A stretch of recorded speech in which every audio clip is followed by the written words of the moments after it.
tunapokutana tunaoana. Waga mimi nawaambia watu kabisa. Hata nimwambia mwanangu siku moja, nikamwambia wakiwepo na wazazi wake, nikamwambia sikiliza, ndoa iko hivi. Ukiisha fika sehemu umekutana kwenye ndoa, utamaduni wa nyumbani kwenu na wewe wanatoka kwa baba yako sijui wapi, uwaga unaishia hapo, mnakuja kutengeneza chotara. Maana yake watengeneza chotara, mnatengeneza utamaduni wenu mpya. Mambo ya kutuletea baba yangu alikuwa anakula saa 12, au yalete hapa. Sisi kwetu mama alikuwa anafanya hivi, tunakuja kuanza kutengeneza utamaduni. Na ndio maana ndoa nyingi hazidumu. Mama anakuja na mambo ya mama yake aliyokuwa anamfanyia baba yake. Kama mama alikuwa anamtukana baba huku, naye anakuja naye anaona. Mkifika hapo mnatengeneza ka utamaduni kapya ka kwenu. Mimi nakaitaga chotara, maana yake unatoka huku na huku kama mzungu na Mwafrika wanapokuwa wanazaa mtoto nani? Chotara. Maana yake kuna kitu fulani mnakitengeneza. Sawa watumishi wa Bwana? Mazoea nyumbani kwenu kule mnafanyaje? Kijana anakuja amezoea kwenda kuchungulia chunguni, baba yake alikuwa amezoea kuchungulia chunguni, naye akija kwa mke wake anachungulia mpaka minofu ya nyama. Si unasikia wengine wanakosana mpaka mama minofu, baba kumbe anahesabu mpaka minofu aliyonunua alienda buchani. Na siku hizi bucha zimekuja zinawakatia kabisa nyama. Kwa hiyo baba mshenzi anaanza kuhesabu na minofu ya nyama. Alafu anataka aone kwenye bakuli mtoto huyo umempa mingapi, amekula mingapi. Hilo tu linaharibu ndoa. Sio mna watumishi wa Bwana? Mifumo ile. Kwa hiyo kumbe tukija alafu anakuta wewe kwenu ilikuwa iko hivyo. Mama yako alikuwa anatawala chungu.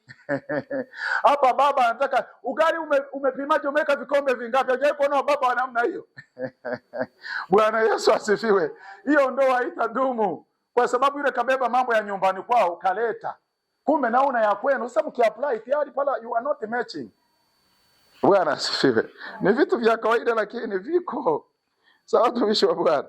Sasa Mungu atusaidie. Ndio maana natamani hata wanangu wa mtandaoni wajifunze hili somo kwa sababu ni nzuri. Kuna vitu vingi watu vinatupeleka mbali kwa sababu hatujapata mafundisho sahihi ya kimungu. Tunapata yale mafundisho yanayofurahisha ulimwengu. Ndoa ni mfumo wa kushirikiana kimaisha. Ni mfumo wa kushirikiana kimaisha.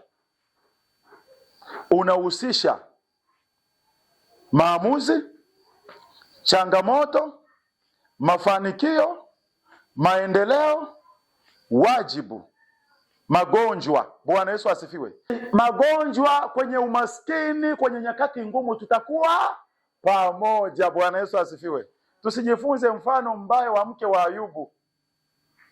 Mke wa Ayubu ni mfano mbaya wa ndoa, ambaye alifika sehemu kwenye changamoto akaamua kumwacha mume wake. Hiyo kumbe ndoa ni mfumo wa kushirikiana kimaisha. Ndio maana Mungu akaona Adamu akiwa peke yake atakutana na changamoto, huyu ataanza kujuta, acha nimpe huyu washirikiane. Mhubiri 4:9 na 10. Mhubiri 4:9 na 10. Afadhali kuwa wawili kuliko mmoja, maana wapata ijara njema kwa kazi yao. Bwana, inatosha. Hiyo moja inatosha. Afadhali kuwa wangapi kuliko? Si ni lazima tumeisha sema ndoa ni mpango, una utaratibu. Tukiufuata ule utaratibu tutaishi. Siku hizi sasa tumefika sema inabidi tuombeane. Tuombeane ufuate utaratibu. Baba uwajibiki kwenye nafasi yako, mama uwajibiki, tuombeane nini? Sema nielewa. Lazima tufikirie mbali. Yaani tuache kufikiria hapa karibu. Bwana Yesu asifiwe. Kwa habari ya ndoa, fikiria hao babu zetu walikuwa na dini zao za asili, wengine wapagani, lakini waliishi maisha mazuri wakazeeshana. Kwa nini sisi hivi tunakimbia ndoa bwana ina changamoto, hebu tukimbie kaombe? Au hujatimiza wajibu, unaenda kuomba nini?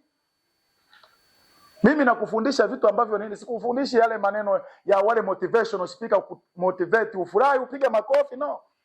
Tunafundisha injili ya Yesu ya kweli. Kwamba ndoa, watumishi wa Bwana zamani, jiulize eti mtumishi wa Bwana, babu zako wakuta wameachana, si unasikia walizeeshana, waliabudu wapi? Waliomba wapi? Lazima mjifunze. Bwana Yesu asifiwe. Tuko pamoja watumishi wa Bwana. Kwa hiyo kumbe kuna vitu kizazi chetu tumekosea, tunataka vitu peti. Tunataka vitu rahisi. Tunataka maneno ya kutufurahisha, ya kutusisimua. Yaani mhubiri akihubiri unasisimuka pale, ukiisha maliza kusisimuka pale ukitoka getini umeviacha hapo. Kibili mwana ukitoka muulize hata kama ameona kitu pale, kumbe ulimsisimua. Bwana Yesu asifiwe. Hisia tu alisisimuka, hisia zikaisha. Bwana Yesu asifiwe. Tuko pamoja watumishi wa Bwana. Mungu atusaidie sana. Kumbe kwa maana nyingine anapotuambia kwamba mfumo wa ndoa ni shirikishi, ni teamwork.